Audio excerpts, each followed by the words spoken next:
अभी मैं 9 number table में ऑर्डर सर्व कर रही थी कि तभी मैनेजर ने मुझे अपने पास बुला लिया। कहने लगे, आज 1 नंबर का टेबल पहले से ही बुक है, उसमें एक स्पेशल गेस्ट आ रहा है, तुम अच्छे से तैयार हो जाओ। मैं हैरत से मैनेजर की ओर देखने लगी। पिछले 1 साल से यहाँ काम कर रही हूँ, पर आज तक मैनेजर ने कभी मुझे यूं गेस्ट के लिए तैयार होने को नहीं कहा था।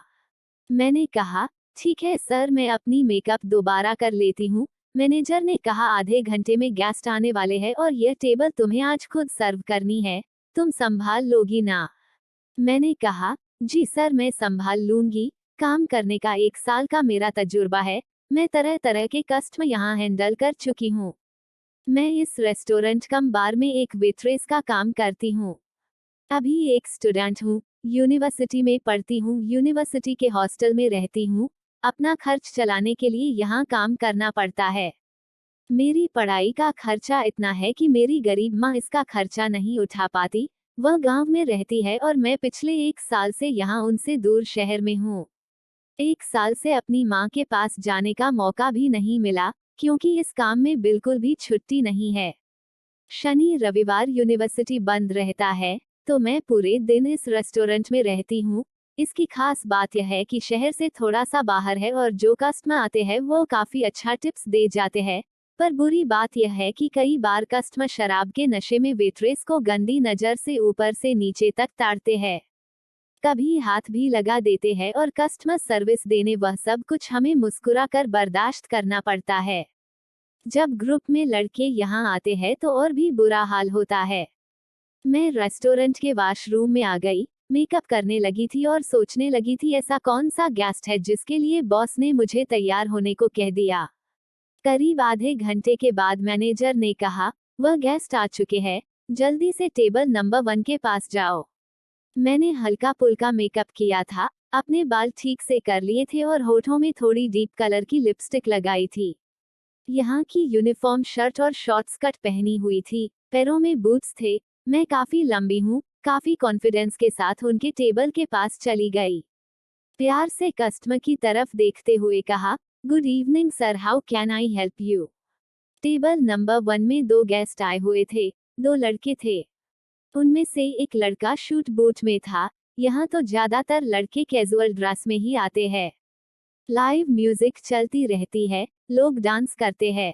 चेहरा बहुत शार्प था, काफी हैंडसम लड़का था, देखकर ही लग रहा था काफी अमीर होगा, पर मैं उन्हें पहचान ना पाई। आज पहली बार ही उन्हें देखा था। उनके साथ जो लड़का था वह जीन्स टॉप में था। उसने कहा, राघव क्या लेने वाले हो बताओ? राघव की नजर तो मुझ पर ही टिक गई थी। मुझसे कहा, तुम्हारा नाम? मैंने कहा, मेरा नाम आलिया है। उसने कहा, सूरज तुम मेनू डिसाइड कर लो। कहकर उसने मेनू कार्ड उसकी ओर बढ़ा दिया और मुझे सर से पांव तक देखे जा रहा था। मुझे अनकंफर्टेबल लग रहा था। मैं करीब 5 मिनट से वहां पर खड़ी थी, पर उन्होंने अब तक कोई भी ऑर्डर नहीं दिया था।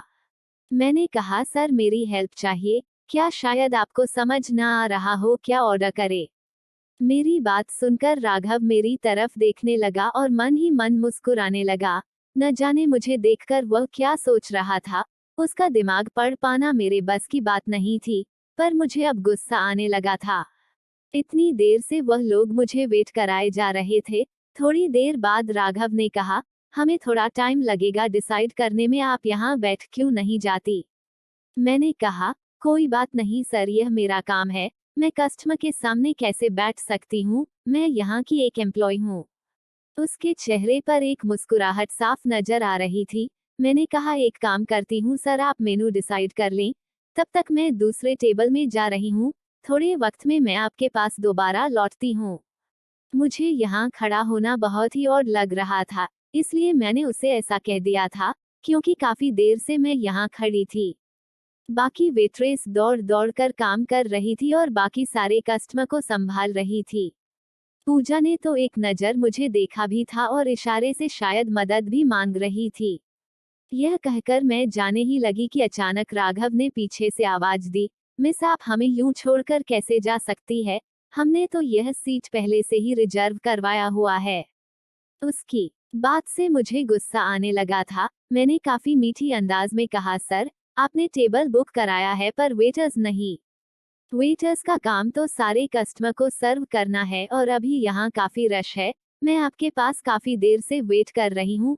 शायद मेरे सामने आपको डिसाइड करने में दिक्कत हो रही है। कभी कभी ऐसा होता है, ऐसे कस्टमर को हम थोड़ी प्राइवेसी देते हैं, कहकर मैं राघव की तरफ देखकर मुस्कुराने लगी थी। सीधी बात उसे समझा दिया था कि उसकी नौकरानी नहीं हूँ कि जब बाबू का मूड हो तब ऑर्डर करेंगे, तब तक वेटर्स को खड़ा करके उसके जिस्म को निहारे। मेरी बात सुनकर राघव ने अपनी आंखें छोटी कर ली, कहने लगा, अपने मैनेजर को बुलाओ। एक पल के लिए मैं थोड़ी सी घबरा गई। अगर मैनेजर को मेरी शिकायत कर दे तो मेरी जॉब जा सकती है।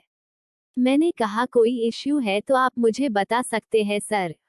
राघव ने कहा, नहीं, मुझे तुम्हारे मैनेजर से ही बात करनी है, कहकर वो उठ खड़ा हुआ। काफी कॉन्फिडेंट के साथ वह मैनेजर के पास जा ही रहा था कि मैं पीछे पीछे जाने लगी। राघव का अचानक हाथ पकड़ लिया। मैं काफी घबरा गई थी कि मेरी शिकायत ना लगा दे। मैनेजर को मुझसे काफी उम्मीद थी, मेरी शिकायत लगाएगा तो मेरी नौकरी भी जा सकती है। उसका हाथ पकड़ के मैंने कहा, मिस्टर राघव, आप 2 मिनट मेरी बात सुन ले। ऐसा कहकर मैं उसे रेस्ट रूम एरिया में लेकर आ गई थी। मैंने कहा, सर देखो, मैं यूनिवर्सिटी की स्टूडेंट हूँ, यह काम करके अपनी पढ़ाई का खर्च चलाती हूँ। अगर आपने मेरी शिकायत की तो मेरी नौकरी खतरे में पड़ जाएगी। प्लीज आप मैनेजर से कुछ ना कहें। ऐसा कहकर मैं उसकी तरफ एक उम्मीद भरी निगाहों से देखने लगी थी। उसके चेहरे पर एक मुस्कुराहट आ गई, कहने लगा, तुम बहुत क्यूट हो। फिर मुस्कुराता हुआ जाने लगा।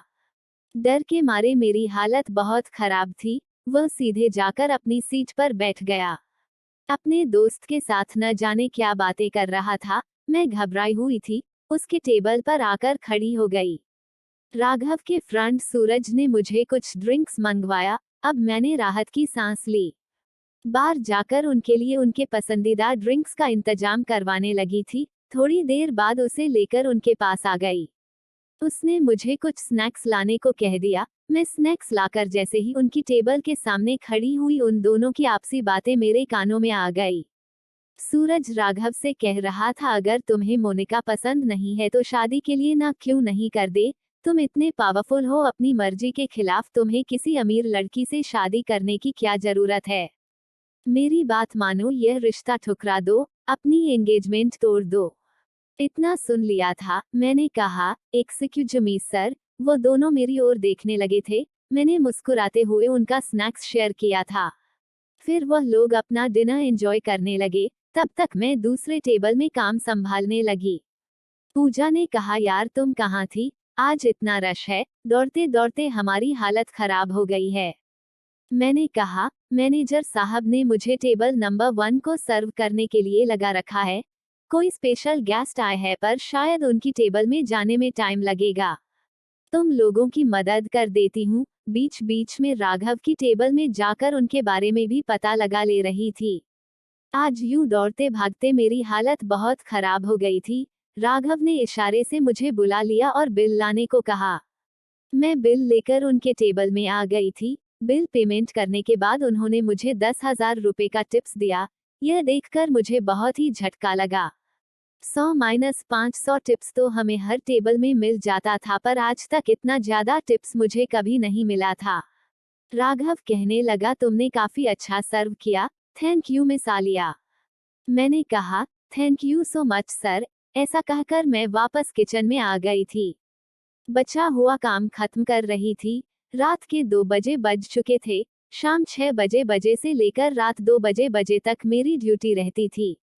कभी कभी काम खत्म करते करते 2 से 3 बज जाते थे। 2 बजे के बाद मैं बाहर निकल आई। मैं सोचने लगी, घर कैसे जाऊंगी। यहाँ से मेरा घर करीब 2 किलोमीटर दूरी पर है। इतनी रात को जाने में मुझे दिक्कत होती है। इतनी रात को मुझे पैदल चलकर जाना था। मैं चलने लगी थी। अचानक पीछे से एक कार आकर रुक गई। कार देखकर तो मैं बेहद घबरा गई थी। कई बार कोई पागल कस्टमर नशे की हालत में वेट्रेस के पीछे पड़ जाते हैं। डर के मारे मैं पीछे मुड़ी तो मेरे सामने राघव खड़े थे। मुझसे कहने लगे, मिस आलिया, आप घर कैसे जाएंगी।